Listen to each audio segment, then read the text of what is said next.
acceptability of risk. When we can say that a risk is acceptable. The definition for this acceptability of risk was given by William D. Rowe, and what he says is a risk is acceptable when those affected are generally no longer apprehensive about it.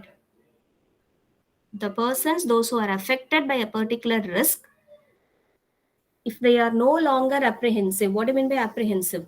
It's fear about something, some bad thing may happen to them. That is called as apprehensiveness, doubtfulness. Some fear the person is going to have whether doing a particular act may result in some bad effects. That is called as apprehensive. Fear about something bad may happen to him, unpleasant may happen to him. Okay. So when those people, those who are affected by the risk, they are least bothered about that bad thing may happen to him or them, then it is called as acceptable risk. That is what the definition given by William Rowe. A risk is acceptable when those affected are generally no longer apprehensive about it. Again, it depends on person's perspective, how they perceive the risk. If they don't have any doubt that something bad will happen to them, definitely they will be in a position to take that risk. So doubtfulness or apprehensiveness, it depends mainly on how people take the risk or how people perceive it. If a person is sure that they can very well take the risk and nothing is going to happen for them by taking that risk, they are not doubtful, they are not apprehensive, then definitely they will accept the risk. They will accept taking that risk. That is called as acceptability. And as we know, this acceptability of risk is influenced whether to take the risk or not, whether to accept the risk or not. It is influenced by the person's perception. Okay, based on their perception about a risk, they will decide whether to take it or not. Now, how this perception of risk is influenced? It is based on the following factors. The perception of risk is influenced by the following factors. One is voluntarism and control. We have seen about this voluntarism and control, right? What is voluntarism? Knowing that their actions are unsafe. After knowing the risk factors involved, if they judge it to be acceptable, if they judge that particular action to be safe, then it is called as voluntarism.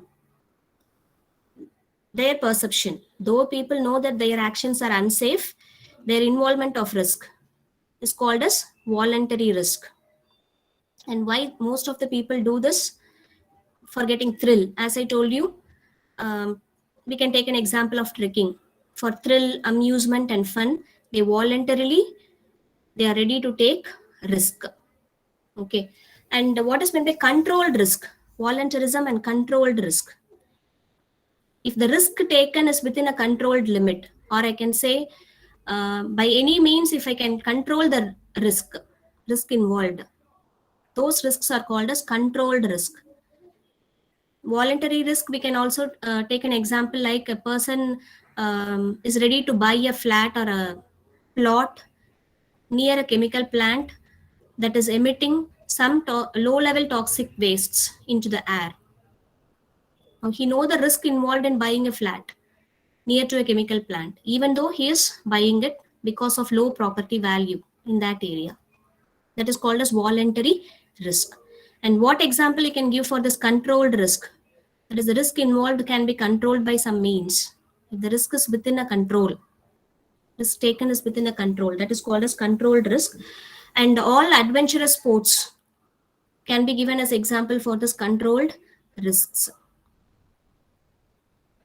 Motorcycle racing, bike racing, bungee jumping, skiing, all these are done for amusements, fun, for having thrill. Okay.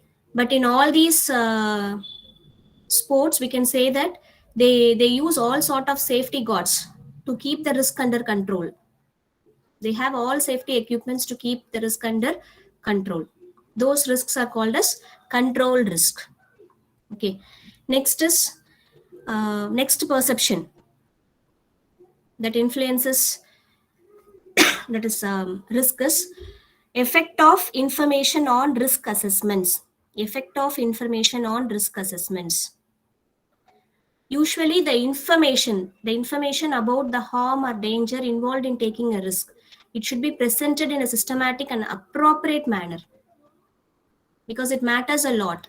The information about whether to take a risk or not, or what are the risk factors involved in taking this particular risk, what will be its effect, what will be its harm, what are the dangers that I can face by taking this particular risk.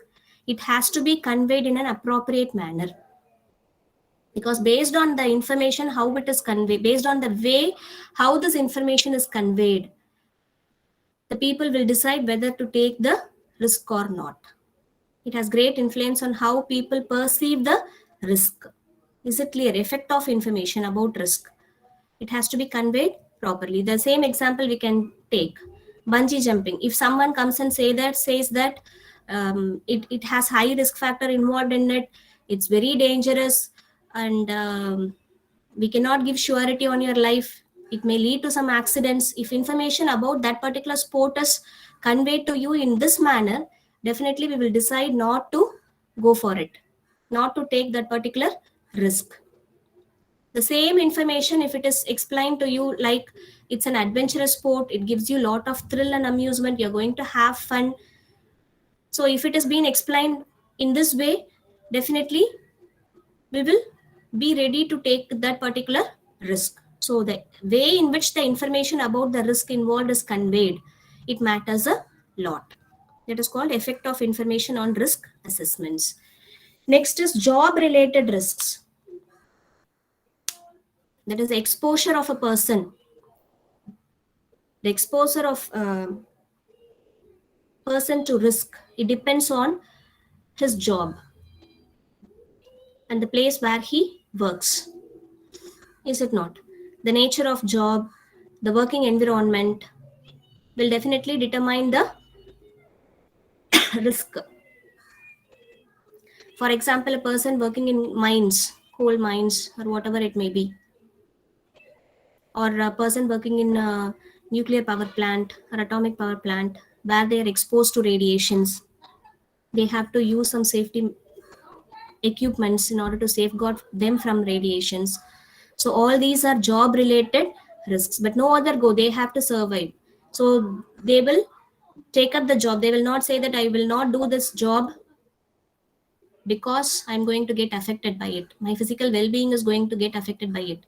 They have to survive, so they will definitely take up the job, but risks are involved in taking up that particular job. Now in such case, if you want to reduce this job related risks, then we have to enforce, that is we have some occupation that is occupational and safety regulations acts are there.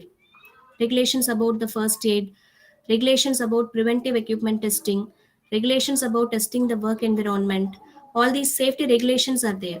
So unions and these regulations, they have to enforce they have to compel the employers to make sure a standard environment, to facilitate a standard working environment, so that the person, though they have risk in taking that particular job, they will not get affected. These are job related risks. Last one is magnitude and proximity. It speaks about our reaction to risk, our reactions to the effect of risk, how we will react, how is going to be our reaction. Okay, and it depends on the proximity, how close we are to the victims. The way we react, it depends on the way we react to a particular risk, to a particular accident. It depends on how close we are to the victims, to the person who has been affected by that particular accident. That is called as magnitude and proximity. For example, if our close relative is met with an accident, since we are in close relationship with that particular victim, our reaction will be more. Okay. The same accident, if it happened to some 20 strangers while traveling in a van or some other means, our reaction will be not that much. So this is called magnitude and proximity. So based on the perception, based on all these perception, the person will decide whether to take a risk or not. This is called acceptable risk.